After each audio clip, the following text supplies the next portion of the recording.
What's up? How is it going? My name is Kisha, and for today's video, we are going to talk about the literature before the emergence of Philippine literature in English. Let's get into it!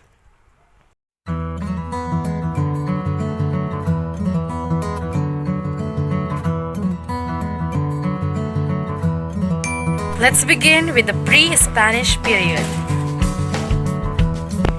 Before the discovery of the Philippines, our forefathers already had their own literature, culture, beliefs, and tradition. The first alphabet used by our ancestors was similar to the Malayo-Polynesian alphabet. Pre-colonial literature is based on oral traditions.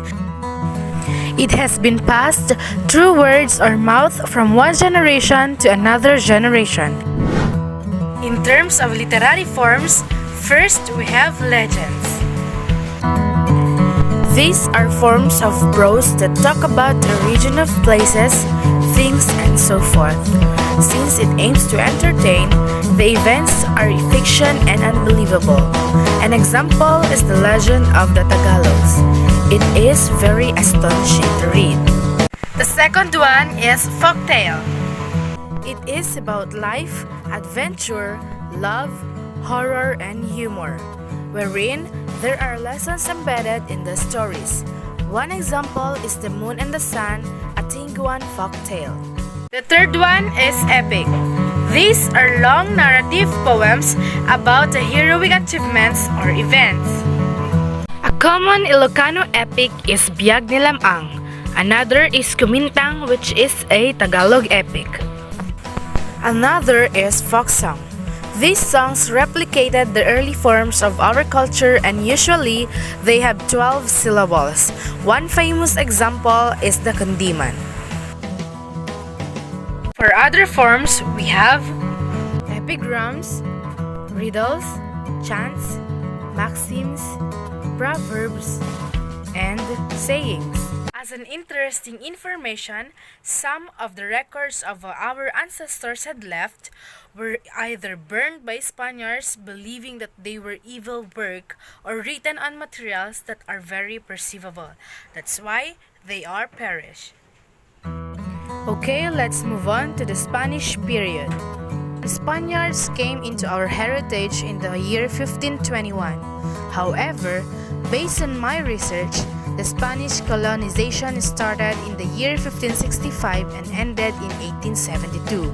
So they stayed for 307 long years to be exact. It is one of the longest occupation that happened. Before they came to the Philippines, they already have set of goals. These 3 G's are gold, glory, and God. They brought tremendous changes with our literature and tradition, wherein the Roman alphabet replaced the first Filipino alphabet, Alibata. And the basis from religious practices was from the teachings of Christian doctrine. So in terms of literary forms, first we have the religious literature, which includes Passion and Cenaculo. These were used to teach the Filipinos on how to speak the Spanish language. Passion is a long narrative form about the passion and the death of Christ. On the other hand, we have secular literature or non-religious literature, which includes awit, corrido, and narrative prose. An example of awit is Ibong Adarna. For corrido, we have Florante at Laura by Francisco Baltazar. Speaking of Francisco Baltazar, he is one of the notable persons in the Spanish period. Others are Jose Rizal, who wrote famous political novels Noli Me Tangere and El Filibusterismo. Also, Andres Bonifacio, who was a revolutionary leader, which his movement KKK sought the independence of the Philippines from the Spaniards. Another prominent persona is Leona Florentino. She was a Filipino poet in both Spanish and Ilocano. She is considered as the mother of the Philippine literature and the bridge from oral to literary tradition.